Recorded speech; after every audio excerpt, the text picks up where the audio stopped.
लक्ष्मी निवास मालिकेच्या आजच्या भागामध्ये आपल्याला खूप जबरदस्त असा ट्विस्ट बघायला मिळत आहे। आपल्याला असं बघायला मिळतं की जयंत त्याच्या साईटवर काम पाहण्यासाठी गेलेला असतो।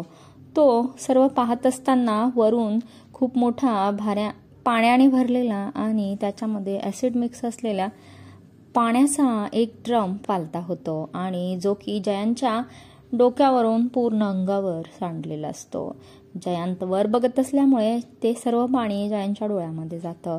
जयंत खाली जमिनीवर कोसळतोय आणि तो अगदी बेशुद्ध होतोय। त्याला त्याच्या स्टाफ मेंबर्सनी हॉस्पिटलमध्ये ॲडमिट केलेलं असतं। त्यानंतर तिथे जान्हवी पोहोचलेली असते। जान्हवीला हे सगळं पाहून फार रडायला येत असतं। ती डॉक्टरांना विचारते की डॉक्टर, काही घाबरण्यासारखं कारण तर नाहीये ना, यांच्या जीवाला काही धोका तर नाहीये ना। त्यावेळेस डॉक्टर खूपच धक्कादायक खुलासा करतात। ते म्हणतात की आपण मिस्टर जयंत कानेटकर हे त्यांची दृष्टी गमावून बसलेले आहेत। त्यांना आता इथून पुढे काहीही दिसणार नाहीये। हे ऐकून जान्हवीला खूप धक्का बसलेला आहे की जयंत आता पाहू शकत नाहीये। काय हा सगळा देवाने जयंतला त्याच्या क्रूर कर्माची शिक्षा दिलेली आहे का?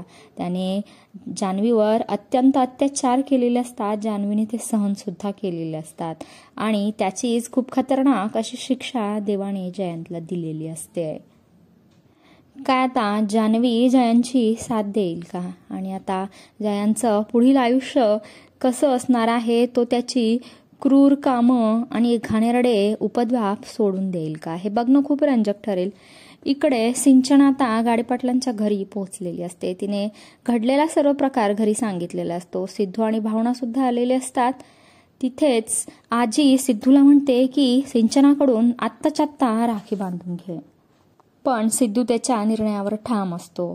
तो म्हणतो की जेव्हा आपल्या या घरामध्ये दोरखंडाने या घराचे 2 भाग केले जातील तेव्हाच मी सिंचनाताईकडून राखी बांधून घेणार आहे। आणि हे ऐकल्यावर आजीला आणि गाडेपाटलांना खूप मोठा धक्का बसतोय। काय आता सिद्धू सिंचनाकडून राखी बांधून घेईल का? हे बघणं खूप रंजक ठरेल।